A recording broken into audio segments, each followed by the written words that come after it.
हुक्म है जिस आदमी की डेथ जहाँ हुई उसको वहाँ बैरी कर दे।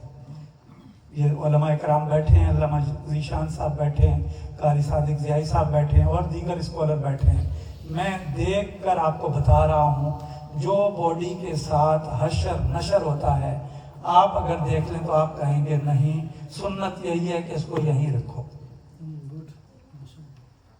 मुस्लिम सेमेट्री मौजूद है, पहले लोगों के एक्सक्यूज़ होते थे, अब ये सारे एक्सक्यूज़ ख़त्म कर दें। कई लोग आते हैं, मैं उन्हें कहता हूँ बाबा जी आपके वालिद साहब हमारे लिए मोहतरम हैं, उनकी ख्वाहिश हो सकती है, वसीयत शरीयत में नहीं है।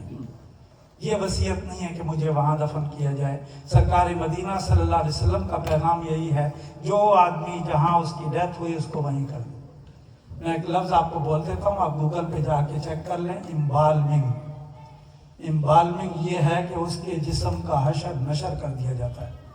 According to my information there is no Muslim person who can do embalming. जब क्रिश्चियन, जब कोई ब्लैक उस बॉडी की एम्बाल्मिंग करेगा, वो कफन उठा के यूं फेंक देता है और फिर इतने कट लगाता है बॉडी पर, हमें तो सिर्फ चेहरा नजर आता है, पूरा खून उसका सक करके निकाल के उसके अंदर जो केमिकल भर दिया जाता है।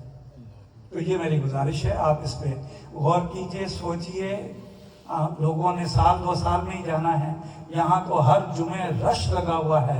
गार्डन ऑफ पीस पे 2 गार्डन फुल हो चुके हैं, तीसरा फुल होने जा रहा है। इतनी तेजी से पूरे बरतानिया से मैयतें वहाँ पर आ रही हैं। या अगर कोई और फॉरी लैंड का कब्रिस्तान है, वुडग्रेंज का क्रिश्चियन तो इस वक्त क्रीमेट कर रहे हैं, वो तो दफना ही नहीं रहे। दीगर हिंदू सिख वो आप जानते हैं। So this is my humble request bye, क्योंकि बहुत बड़ी गैदरिंग है और ये एडवाइज़र भी बैठे हैं, चौधरी दिल पजीर साहब और दीगर कम्युनिटी के बैरिस्टर्स को मैं देख रहा हूँ, काउंसलर्स को देख रहा हूँ, सब लोग मौजूद हैं। प्लीज़ थिंक अबाउट इट, क्योंकि शरीय वाले से मेरी जिम्मेदारी थी, जो मुशाहदा किया वो आपको बता दिया।